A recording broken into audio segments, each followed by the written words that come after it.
The first thing I can do is ask my glittering panel to introduce themselves. I'm starting with David on the end and working your way over here. Hi, I'm David Lockwood. I look after marketing at Boden. So I look after omnichannel and international marketing. I've been at Boden 2.5 years. Most of you probably know Boden's a clothing retailer, mostly women's wear and children's wear. And I've spent about 20 years in the industry in various companies in various roles, mostly marketing focused. Sarah. Hello, I'm Sarah Watson. I'm the marketing director of Wentworth Wooden Puzzles. I joined Wentworth about 10 years ago to develop and grow the consumer business. At that time we had mainly a wholesale business.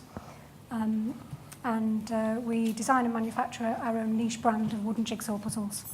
Before Wentworth, I was at Cotswold Outdoor for about 8 years as head of marketing, whilst they grew from 10 million to 50 million and 10 stores to about 50 stores. And before that, I was Clark Shoes brand or children's marketing manager for the children's brands. Hi, I'm David Gordon. I'm the founder and owner of Bamboo Clothing, or BAM is the brand. As of last week, I'm no longer managing director. They've finally found me out, and I'm now in charge of ideas and stuff. I've been doing that for 11 years. Before that, I had a crummy promotional clothing business. So what I'm doing now is far more interesting and fulfilling. We're turning over about £7 billion now, and we're growing at 20-30% a year, and that's profitably. And so we're in a really good place, and that's where we're at. So we're one of those small companies, nothing like the Bodens of this world, but we're in that lovely honeymoon period of all's rosy in the garden because nobody really knows about us. Hi, I'm Darren from Joe Brown's. I want David's job with the ideas. That sounds a lot simpler. I've been at Joe Brown's about 15, 20 years now. I think it says finance director. It's a bit embarrassing, I've got to say. If anybody wants to discuss offshore trusts or accounting legislation, don't ask me. My background has been vehicles, engineering, transport, textiles, so it was quite a joy and relief to find direct marketing 15, 20 years ago. Thank you. As you can see, we're very slightly overrepresented in the clothing sector. We did try and put it right, but we couldn't find a garden retailer who'd agreed to be sawn in half and use that chair. So we just have to go with 75% of the panel being from the clothing industry. We are here to talk about developing your business, building your business in challenging times. And as I was saying to David just before we came on, are we actually in challenging times? And I'll give a proper politician's answer of maybe. Kind of yes and no. So on the yes side, there's massive amounts of change happening, and it's happening really quickly. We've got the development of AI, we've got GDPR coming up to change how we deal with data, we've got Brexit, and we'll probably talk about that in a bit more detail. We've got Trump, we've got North Korea, we've got new channels, we've got ever-changing playbooks from the channels that already exist. So yes, it's challenging. But in the past we've had the launch of the internet, email becoming a marketing channel, TV at some point becoming a channel, mobile marketing. So yes, it's a challenging time, but really, I think you could argue in historical context, probably only as challenging as it's ever been. Yeah, it's funny you say about email becoming a marketing channel. Remember when email came out and everybody said, why on earth would you type a phone call? Sarah, you go along with David? Well, I think whether it's a challenging time or not depends on the stage of growth you're at as a business. So, for example, when we started our consumer business 10 years ago, we were just about to hit the credit crunch. 3 years later, we had the banking crisis. So we've had lots of challenging times as a business evolving and growing, our consumer business. It seems like we have a challenging time every 2 or 3 years. Right now, for us as a business, the challenge, which is probably a good challenge, is actually growth. So the challenge for us is actually managing growth, which can be a challenge in itself. That's a nice challenge. Well, exactly. That's what I'm told, but it doesn't always feel like it. So I just think it's relevant to you as a business, and as to whether you see it as a challenge as well as an opportunity. That's from my perspective anyway. So I'm going to move on to the B word, and see how it affects you. How many of you are actually selling in Europe at the moment, and how many are purchasing products from Europe? You. Okay. Yeah. We're lucky in that we are relatively global, so we're kind of naturally hedged. Yeah. We take 35% of our turnover in dollars. We take 20% of our turnover in euros. So. And the rest in sterling. So we are a bit naturally hedged. So what comes around as higher prices actually comes in as higher sales once we translate it to sterling. So I'm kind of okay on the FX thing. Yeah. The difficulty is what else is going to happen with Brexit. And you ask 100 economists and you're getting kind of 150 different answers. Yeah. No one seems to be able to agree on what the level of growth depression might be, or increasing growth rates, or there are just too many answers, and I think planning for the 200 scenarios that could happen is actually really challenging. I think you can set yourself up so that you are agile and nimble and able to react to circumstances as they happen, but really you've just got to play the game, wait to see what's going to happen, but set yourself up to be able to react to it as quickly as you can. I completely agree. I mean, if you look at our sector in particular, we're growing at 14% a year in this country, online clothing. So what's there to worry about? You know, we're in a growth space. And online sales in particular, they're growing. So there's no massive need to panic, I don't think. And I think the biggest problem is the uncertainty. Yes. To a greater or lesser degree, it will pan out okay.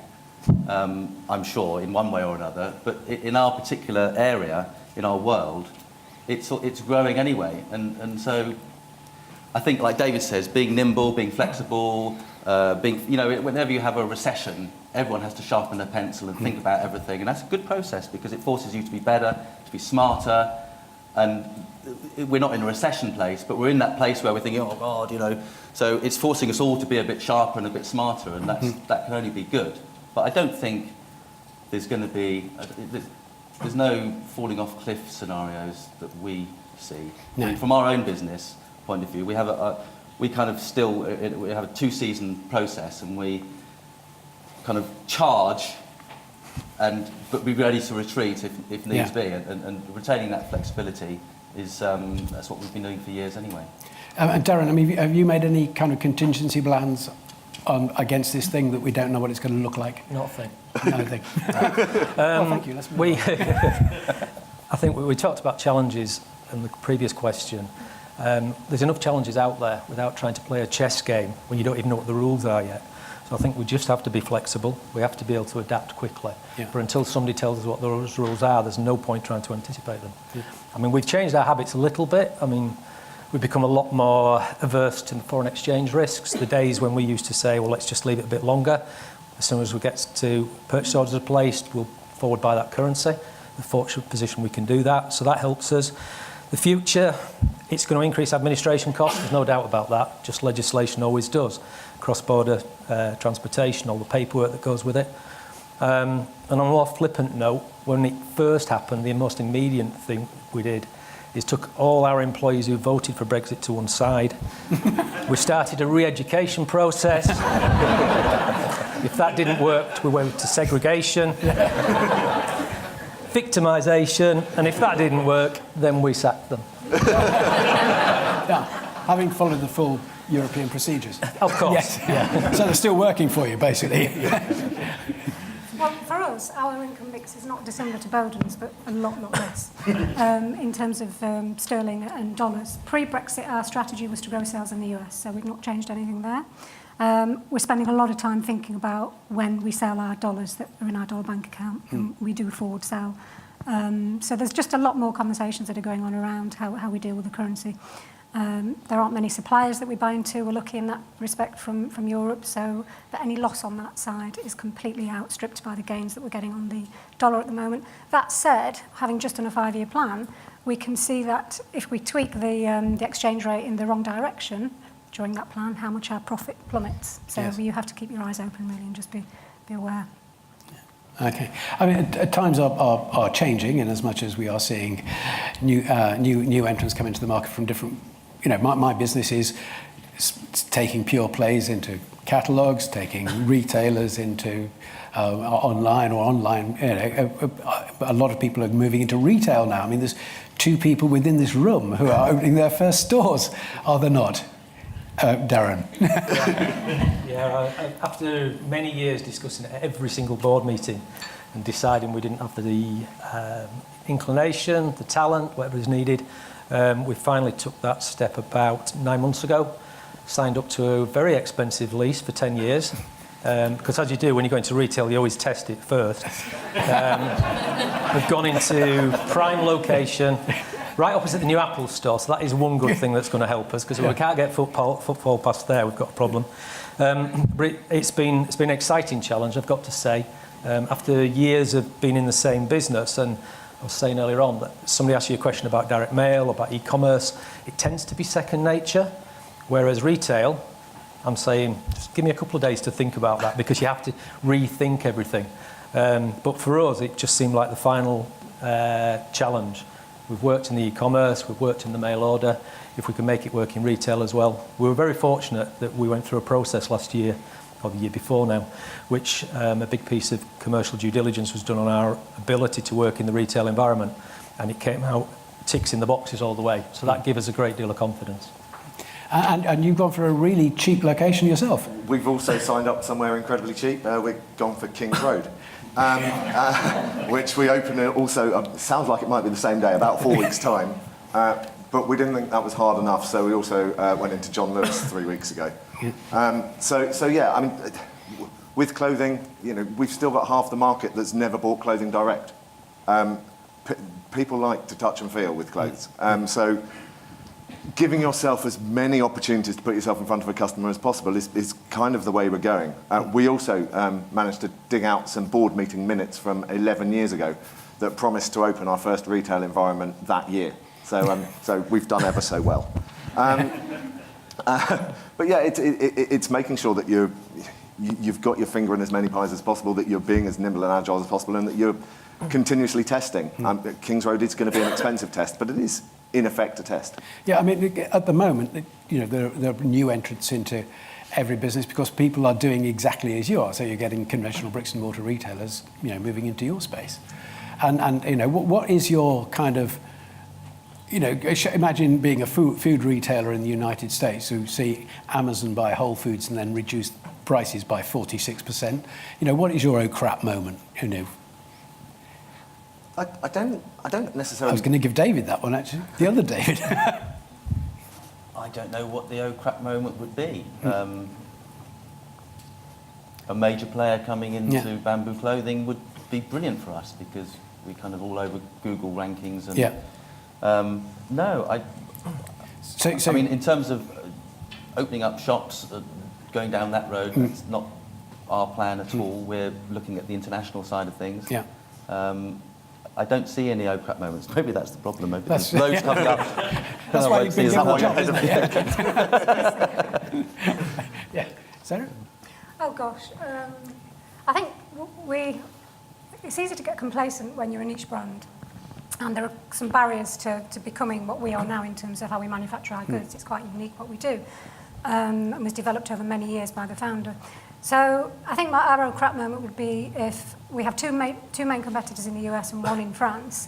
Our oh crap moment would be if somebody appeared in Britain and did exactly what we did, but better than us. So at the moment we focus on doing everything we do well. We're not a major player, you know, we haven't got a huge amount of money to invest, but we know what our customers like.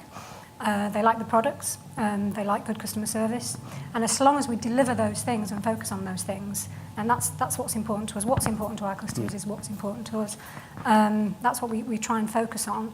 But yes, somebody else coming into the marketplace, like for like, would be crap. I mean, and Darren, you know, when you started out, you were quite a bit of men's clothing in your range. Yeah, but men don't buy enough clothing, so we had to introduce the ladies' wear ranges. I'm thinking about the oh crap moment. For us, it would be if retail didn't work. Yeah. Because it's been an expensive investment. The reason about the timing is because we've built our reserves up to a point where it will be a bit of a sad day if it doesn't work, but it won't kill us. So we will, you know, we explain that to all the staff. I think we probably just need a good PR agency to go out there and say the high street's dead. go back into e-commerce and mail order. Yeah. But I mean, you are going to be driving a lot of traffic, aren't you? Yeah, well, that's the hope. I mean, there's two benchmarks. We've got a P&L, see, I'm an accountant. We've got a P&L on the store itself, but then it's the new recruits that come into the business. When we look at how much we're spending in retail, we all spend an awful lot of money every month as a proportion of our sales on marketing anyway, putting it into paper or into pay-per-click. And all we're doing is just taking it to a different environment. Yeah.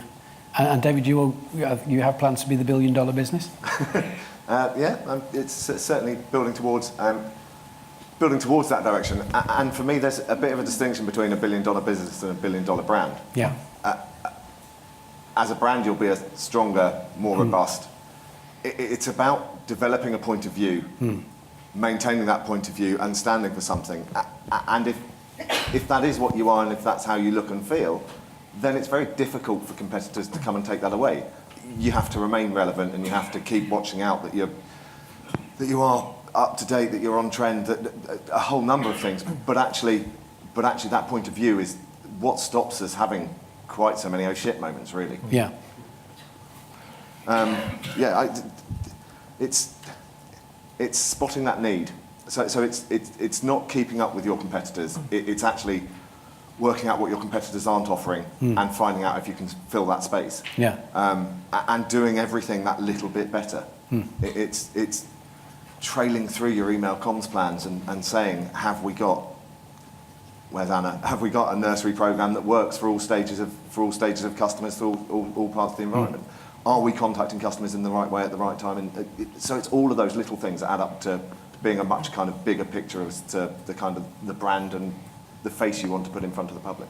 Yeah, I mean, are you, there was somebody said, and I might believe it might actually have been Steve Jobs said, if you do something, keep doing things really well, the money will come. Do you subscribe to that? Yeah, I think this whole discussion is actually coming back to that central point all the time, with the discussion about uncertainty and change and all the rest of it. All of our discussion points pretty much are coming back to the same point, and that is do the simple things well and look after the basics. And we know what the basics are, and right down to basket value and regularity of order and all those basic things. Build a strong brand, whatever that is. Have a marker in the sand of what you are, because that's what a brand is, like David's just said. And do the basics well and be smart. Yeah. And it all comes back to that, I think. And so it's really just reminding ourselves it's not rocket science. We don't need to be afraid of anything. Just do the simple things really, really well and better than you were before. Yeah. I think to an extent the brand protects you from the challenges we're talking about as well. I think if I was working in a commodity market, I'd feel completely different about foreign exchange, about consumer spending habits. But if you can keep your brand positioned so that the customers love you and want to keep coming back, that's massively important. It's a real guarantee, not a guarantee, but it's a real help in the challenges that are going to come forward in the next 18 months. Yeah. And what do you see as any opportunities coming up in the next 18 months? For us, it's expanding overseas because of the whole the technological side of selling overseas and having websites overseas in currency and language, and we're just playing catch up with that. To be honest with you, as a small business, we're a little bit behind some of the other guys that we've been talking about. But for us, it's actually a lot easier than we thought it was going to be to sell to the world and have niche pay-per-click campaigns. Because with bamboo clothing, it's a very niche thing to sell bamboo leggings or bamboo t-shirts, etc. So we do really, really well with that in the UK on very targeted pay-per-click, mostly because we're, not many people are advertising on BAM leggings or bamboo leggings. But if that's the same in other parts of the world, then we've got a holy grail, golden nuggets all over the world that we're not taking advantage of. So that's the big opportunity for us as I would say, as a niche brand that we can bid niche pay-per-click globally. And I mean, there have been quite a few developments in customer service levels recently. And I mean, the great stuff that DPD did with, telling you when the man was at the bottom of the road with the package and all the rest of it. And I see now there's an Amazon app which is same-day service, Amazon being disruptive yet again. I started out at the time, it was mail order, when, it was 4 weeks if you're lucky. if we like the cut of your jib. And if you didn't get your products within 4 weeks, we could send you a letter saying you weren't going to get them for another 2 or 3. But unfortunately, Next came along and ruined the game for everybody because they bought Grattan and suddenly started delivering stuff in 3 days, which pissed us everybody off. But what are those kind of developments in customer service that you see coming? I think one of the things you have to be careful of is that you're chasing an ideal that you can't actually match up to as a company. Yes. We're not all Amazon, we're not all Next. So I think it's important to understand what your customers actually want. I noticed Asda put out the other day that their next day or same day delivery service, they've not had the uptake that they expected. But I think we're all made to say you've got to be quicker, you've got to be quicker. But it's about expectations. If the customer knows it's there in 3 days, then sometimes that's enough. Or the click and collect or the parcel shops, if they know and it's in their control when they pick it up. So I think it's quite important that we don't go chasing some ideal dream that's going to cost us an awful lot of money and just basically we're letting the customers down. There's always going to be the important purchase, the birthday, the holiday, where you've got to up your game and get that stuff through the warehouse. But I think you should understand what the customers need before you start putting everything into the same basket of we must be there within an hour. I see Amazon. I Sorry. agree, because it's about managing customers' expectations. Yeah. And if we put that benchmark in front of every business or person that might want to found a business, it's unattainable. Yeah. And so we won't be able to offer all the different choice of products out there to consumers that nowadays is available or is becoming available. It has to be attainable and just focus on what you do well and what your unique position is and do it better than anybody else is doing anything similar. Yeah, I mean, I think as long as you're consistent, it doesn't matter too much. And I mean, even Amazon now, I see, have got a don't give us stuff when I get it option, and where they will give you money back. Yeah, I think it's entirely dependent on your sector and also your customers within your sector. Not that many 45-year-old women buying a dress want to wear it that evening when they're buying on a website. People just don't have that expectation and that realisation. People do, of course, want to buy a dress and wear it that evening, and it's one of the reasons we're opening retail. But if you're on a website, the expectation isn't to get it the same day. In fact, the expectation isn't really for most people to get it the next day. Talk to your customers, ask them what makes a difference and invest in that area. If what makes a difference is free returns, invest in that, not in getting it to them the next day. If the difference for them is knowing exactly when they're going to get it, invest in tracking, not in speed. Yeah. So it's really boring, but it's understanding your customers and it's talking to your customers and understanding what it is they want and need and how you can deliver against it. Yeah. Really simple. And easily done. It's so easily done. Because I mean, now you all have your own warehouses. Yeah. Yes. And I suppose evidently you're all too big, really, to look at an opt-out option. An outsource option. It's just not something I've worked in companies where we have outsourced it, and the control over what and how your customer is receiving is really important. You don't get a second chance to make a first impression. So that first parcel you deliver through someone's door, if it's in not the box you'd have wanted it in, wrapped in the wrong tissue paper with a wrong, if it's not the experience you want the customer to have, you don't get a chance to do that again. So why give that to someone else to muck up? We can quite easily muck it up ourselves. No, we have more control over mucking it up. I don't see why we would. And nobody at Boden mentions 1999, 2000 at all. No.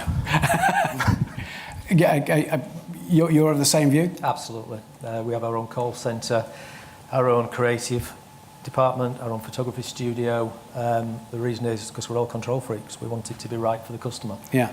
And it sounds awful, but I don't think we trust anybody else doing that. So really controlling all your touch points. Yeah, absolutely. We're exactly the same. Everything from product development, design, testing, customer service, fulfilment, everything is in-house. I certainly believe that from my previous history as well in work. It's best to have that control. I think there's an element of being a control freak, yes, and people, when you do things well, being a bit of a control freak tends to go hand in hand with that. And I think one of the reasons for outsourcing is quite often not the wrong reason. Maybe capacity, which would be a good one, but it's driving costs down. Yeah. If you're going to drive costs down, then you're going to get a poorer service. I know there's efficiencies of scale, but there's also something that works the other way, that the larger you are, the less personal touch that somebody has. and the less interest they have in that parcel. If you've got a warehouse that's bringing out 1,500 to 2,000 parcels a day, and you know the staff and they know what they're up to, that's fine. If you put those into somewhere else that's got 40,000 to get out, they're going to go out whatever. They've got to get their stats right, and you lose that personal touch. Dave, I mean, another shifts in the market are sort of ethical shifts and provenance and all those other things, organic clothing. I mean, are you seeing that as being a major shift or a niche shift? Well, 11 years ago when I started BAM, I was pushing that quite hard. And after about 3 years, I literally got bored with having the debate, because there's you end up dealing in a market sector, and you end up getting typecast. Yes. And I could see us edging down that road of being typecast as an ethical brand. And I didn't want that. I didn't want us to be in that little market where everyone else thinks. I mean, I know it's evolved since then, and it has done. It is more mainstream, but I wanted us to be a mainstream brand that, you know, by the way, if you're interested, we also, you know, we take care of this, that, and the other. But I didn't want to go down that avenue, and I felt we were being pushed down that avenue, and I didn't want to be having those conversations and ending up in that little area of the world. Yeah. And I know it has branched out and broadened since then, but I don't regret it for a moment. We are ethical. We have there's various things that we do, but we don't make it our thing. Okay. And Sarah, you don't have any trouble with trees being chopped down to make puzzles? Well, no, being FSC certified is important. We have got a bit of a problem with that at the moment, because we've changed the supplier base. Yeah. And one of our customers, the National Trust, has a problem with that. So we've got to overcome that and find alternative supply base. Being made in the UK is most important to our customers, whether they're in the UK or in Europe or in the US. We know that that's a really, really strong value for them. And the fact that we make it all ourselves. And I think they imagine us being sat in a little place somewhere cutting the puzzles out, and one person on the phone. And that's fine if they imagine that. That's fine if that's their perception. Yeah. I mean, it's a bit like Scott Stowe did some research some years ago, and they found that the average customer thought, it's a 100-year-old Cotswold company. Opened up a shop, thought they'd put out a catalogue every now and again. You know, founded by Bob Scott, who used to be the marketing director of Tower Pans, now currently owned by Nigel Swaby. I mean, but it's these myths that people have in their head about companies, and I'm sure they think that, you know, Johnny tries on all the clothes. He does. And of course, the FAQ. Don't get me wrong. He still signs off every single cut of every single item that goes in the catalogue. He signs off the design of every single pattern that goes on every single item of clothing. Yeah, he's involved. Involved, yes. I've got two of my colleagues who said that must be a bloody nightmare to work under. Yes. Possibly comment. Yeah. Many years ago, before I got into the glamour of mail order, I actually had a really boring job at Lotus Cars. Which involved me doing laps of the test track on certain afternoons, and it was just awful. And we had a chairman, Colin Chapman, who in fact was Lotus, Chunky as he was known, and the most charismatic, ruthless man you could ever wish to meet. And they did a film at Lotus when they were developing the new Lotus Elite. And they said to him, well, what happens in the development of the Elite? As well, how much involvement does the chairman have? He said, well, at the start of the project, he'll come down sort of twice a day, and then it'll go out to about every few days, and then once a week, and once a month, and then eventually, towards the end of the project, he comes down about once every 3 months. And they said, well, how does that impact you? He said, well, you end up throwing away 3 months' work instead of an afternoon's.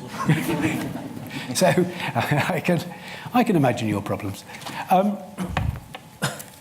So, provenance is spoken about by lots of people. I mean, but it's interesting your thing on the organic thing, because I have a client whose clothing is organic and they don't say it is. And I think their reasoning is that it is viewed as being higher pricing. It would be, their products would be viewed as being expensive because it was organic. So people tend to associate organic clothing with expensive, which is an interesting take. That was part of my thought process Yeah. a few years ago. Yeah. Yeah. we've got lots of new tricks that are being punted about, with Xerox coming out with very interesting things. David, you have tried one of these, as I seem to remember from our phone call. Yes, yeah, Yes. not with my current company, but we've. And I've tried it actually with two people now, with two companies, where we've tried effectively abandoned basket by mail or abandoned browse by mail, and we haven't had success. I haven't yet made it work. I think it's very difficult, first of all, to get the messaging right so it doesn't sound entirely stalkery. Yeah. Somehow, abandoned basket message by email is kind of in the same medium you were already in, so it doesn't feel quite as bad. Yeah, but getting a letter through the post the next day to say you were looking at this green dress and this size at 3 o'clock in the afternoon, we think you should. You were drinking a cup of tea. Yes. So getting the messaging right has been I've really struggled with. So either you can't be direct enough, in which case it loses some of the potency of the messaging, or you're too direct and it sounds like you're killing someone's bunny rabbit. Yeah. I mean, I did a thing for Xerox some time ago, and there was a German printer there who reckoned it was going gangbusters in Germany, where data protection is kind of on the horizon for all of us now. Yeah, I definitely think there's room in almost everyone's businesses for more relevance and personalisation. Both in print, in digital, in the web experience, in every touch point the customer has. I'm just not sure that that's one I can make work in terms of creative messaging. I'll continue trying until I run out of patience, probably. But yeah, I think there's room for it. I just haven't found a way to make it work yet. Darren, do you see a personalised catalogue being? I mean, personalised in terms of the product within that catalogue. I think it's still cost prohibitive. Ultimately, the savings that you can get by just doing a certain amount of segmentation. Yes. The only time I've ever really seen personalisation work is in maybe the holidays or the car industry. I think if you're selling something of a higher ticket price, I think you can afford to. Somebody's been in the showroom and looked at a car. Then if you follow that up 2 weeks later with some personalisation of what we're looking at, I think that's great. But for us to start sending letters out of the green dress or whatever, then it just doesn't stand up economically for us. Okay. I think one of the things when we've talked about personalisation an awful lot today, and there is always a space for it, but I think the thing we shouldn't forget, it's not just about personalisation, it's about keeping that interesting, because you can be as personal and as relevant as you want to be. If it's not interesting as well, then you're missing a trick. Yeah. I mean, many years ago, I used to work on the Damart account. Was somebody from Damart here today? Anyway, Damart account, and they were all done by line printers, and so so you used to have everything printed, and then but you had to leave a space for the longest name, and so Mr. Smith would have his tiny little name in the middle, and then a huge space around him to make up for somebody with a Greek name, so that the printed fit, and that used to pull better than an unpersonalised thing, even though it is really bizarre. Well, certainly, at Boden we do quite a lot of personalisation in print. Anyone who receives our catalogues has almost certainly had a cover at some point that has your name and your buying history with Boden and all. And that lifts. That lifts by 20%, and that really works for us. You can't do it all the time because it starts to not become interesting. But there is. I think there's always room for personalisation and relevance if you do keep it interesting and if you keep it on brand and you keep it within your point of view and what you want to say. Sarah, I mean, you're a smaller company. I think the risk is it's not right for everybody. I mean, even down to, we once had a complaint from a customer because we put their name in an email. It's not for everybody. Some people don't, especially a certain mature, discerning audience that we market to. It's not for everybody. Yeah. It's too presumptuous. Yes. Yeah, interesting. It is a great thing to do, but it's almost like you need to be able to be a bit more targeted about knowing who wants to be named and told this is when you started buying from us, etc., etc. And those that really might put them off. Yeah. You'll never really get that sense of. But I think with insight. I think with a number of those people, you can still be relevant. So when customers arrive at our website, if they've only ever bought block colours and not patterned clothes, they will see block colour styles and not patterns, because that's relevance. Yeah, that definitely is. So you don't.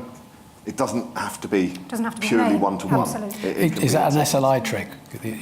Are you still using SLI for your search? Partly.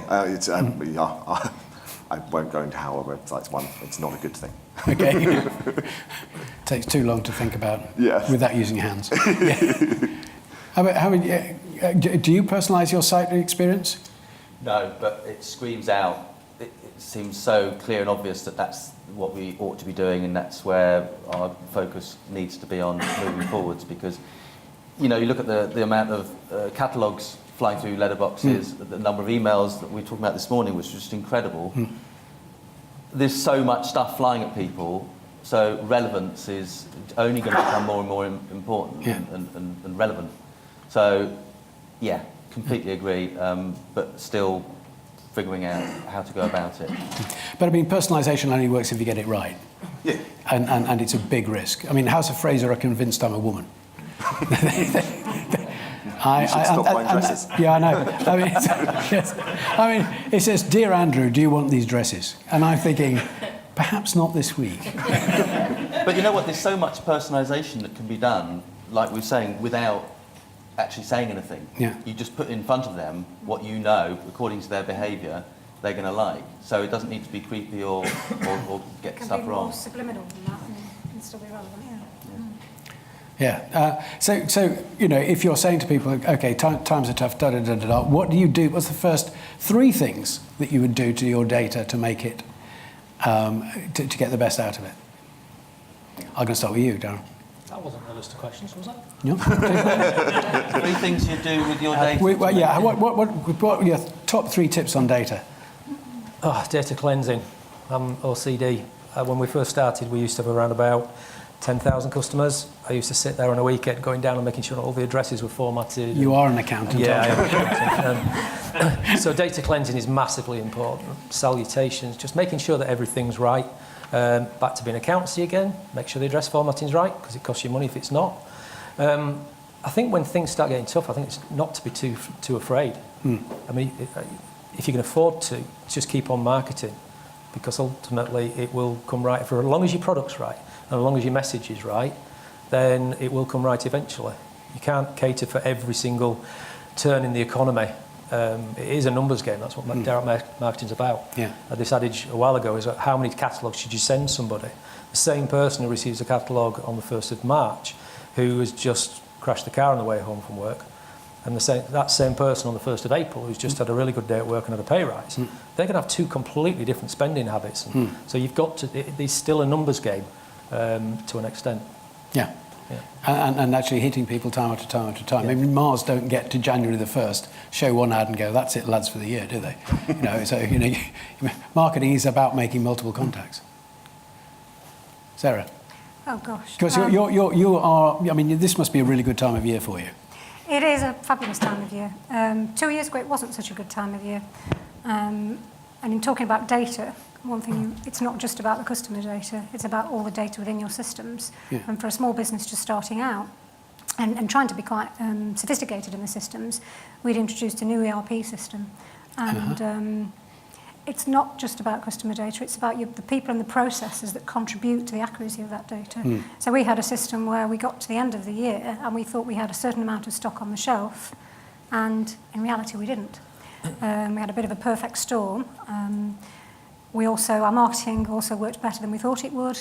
John Lewis decided to stock us for the first time in 4 years. So everything was going brilliant until the operations person realised that the stock on the shelf didn't match what was in the system. Massive, massive, massive problem. And we ended up in the first week in December telling customers that we couldn't promise delivery for Christmas. So it's not just about your customer data, it's about people and processes throughout your business that you have to get absolutely right. Because it's pointless marketing and having a great marketing campaign, but if you can't fulfil the products at the end of the day, you wasted money. I wasted lots of money that year marketing to American customers. who probably would have come back and bought again the following year. So it not just only impacted that year, it impacted the following year as well. Yeah, you can have these things. When things come and bite you, I had a client who was in the fly fishing business, and we had a look at all his results for inserts and all the rest of it, and decided to paper the world in catalogues. And as the week that the button was pressed and the catalogues were printed, and there were millions of them, there was foot and mouth. So nobody could get to the rivers to fish all year. So these things come and bite you. I mean, and there are people in this room I know who have had ERP systems and had horrible experiences, and it always seems to be. And do you think that one of those things can be because people try and make the new system work like the old one? I think people oversimplify things. I think you should never oversimplify anything, especially when it comes to technology and systems. Yeah. Okay. Well, the elephant sitting quite nicely over there in the corner, not you, David, behind you, is indeed the subject that Lara spoke on this morning, and the new data protection laws. When you looked at her graph, where were you on the preparedness? So we're kind of a reasonable way in, and when the GDPR regs first came out and I first read them, I was a bit worried, but actually there isn't that much to worry about. There are kind of a few things you need to do. You need to understand legitimate interest, and you really do need to understand it. It's a very boring thing to need to understand, but the more you understand what legitimate interest is, and the flip side of that, what harm that you can inflict by using your legitimate interest, and you've got to realise that the amount of harm we can do is probably limited. Annoyance is probably as close to harm as we can get. You've got to understand where your data is, who you're sharing it with and why. Share it as little as possible and only share the data that you need to share. And get this privacy by design thing right. So, every time you're thinking about a new process, just make sure it's on the schedule of work of what does this mean in terms of the data in terms of customers' data, and have we got the balance right between what we need and the customer's rights? Yeah, I think the thing I find worrying is the right to be forgotten, because you're just going to recruit them all over again, and they're going to ask to be forgotten all over again. As long as you explain that to the customer, which you have to. Yeah. But then that's a re-education thing, isn't it? A lot of people just won't understand that. If you want me to delete all of your data from our system, we will. Yes. But don't complain when we send you another catalogue. Yeah, I've had exactly the same thing in the past when people, I used to work for run the RLI's trading company, and I was a customer of yours, and we had some very grumpy ex-service people on the line saying that we must delete their data, and we said, look, we may get it from another source, and they wouldn't have it, and the next year we found them having exactly the same conversation. Yeah, and same people just want to be forgotten. Mm-hmm. So whereabouts are you, Dan? That good, huh? Not as far on as David. Yep. I think we're still fact-finding. I'm getting involved with our ERP company in some meetings over the next couple of months to work out how the technology can help us. I was a bit surprised to see, is it 3 years, 8 months on clothing? Everything I do tends to be 7 years. Taxation, accountancy. Be interested to see how you can prove what you sold 7 years ago to the VAT man if you've got to delete all the records. So I think we've got a long way to go. We're cleaning up the opt-ins. We're looking at the wording. It does really worry me. I've not got the confidence that David has yet. That we're used to selling things to people. Yes. And I can be a grumpy old man about it, because actually you look at there are plenty of other abuses of data that don't seem to be being attacked at the minute. Yes. And it'll be interesting to see how it's, from a resource perspective, how it's going to be policed. So I just don't think the resource is there. I've been advised by the solicitors that there will be a top, middle and bottom approach. So they're not just going to go for the big boys, they're not going to go target the small ones. There'll be test cases in different sectors of the market. So that worries me as well, because I thought for a while we might just have a bit of breathing space. I mean, we would always, don't get me wrong, I'm sounding like I'm not interested in it. I'm acutely interested in anything that affects our customers and their trust in us and how they interact with us. So it's massively important. As David says, I don't think we can do them a lot of damage, apart from the aggravation of mailing them. I do think the challenge will be in the early days is administrative. Yeah. because our friends who seems with the consumer champion, I'm sure Mr. Martin Lewis has got his emails written already to inform every consumer in the world about what their rights are, and I think we're going to get inundated through June, July and August next year with everybody pushing and testing. Yeah. And that's my worry, because that will take our eye off the business. With not so many bods on the ground, how are you feeling about it? Well, not too bad. I've completely overdosed on GDPR. I think probably a lot of people in this room have. But for that reason, really, Yeah. because you don't want to get it wrong. Abacus have obviously provided some really, really useful stuff. In fact, most of it I've passed on as a brief to our e-commerce manager and the catalogue production manager too. So in terms of the front of the catalogue permissions, that's now changed. The front end of the website, that'll be changed by the end of this year for catalogue requests and data collection points. We have our IT manager doing data audits. He's actually quite new, so it's been a great learning curve for him to understand all our data systems and relationships. So for us, it's that kind of stuff's been on my agenda for a long while. GDPR has just brought it right to the top, so it's a good thing. But I do worry, having a customer base that's quite mature and a lot of time on their hands and a lot of them doing professional jobs, I can see a point when we're going to get, as you said, as you alluded to, I think the consumer is going to be the ICO's next target in terms of what their rights are, and I do worry that we're going to get quite a few contacts from people saying, more, and that's going to drag us down in customer service as well as them not really understand what the meaning of right to be forgotten is. Yeah. Well, on that cheerful note, I think we've used up our time. Thank you very much for your attention, and thank you very much to the panellists.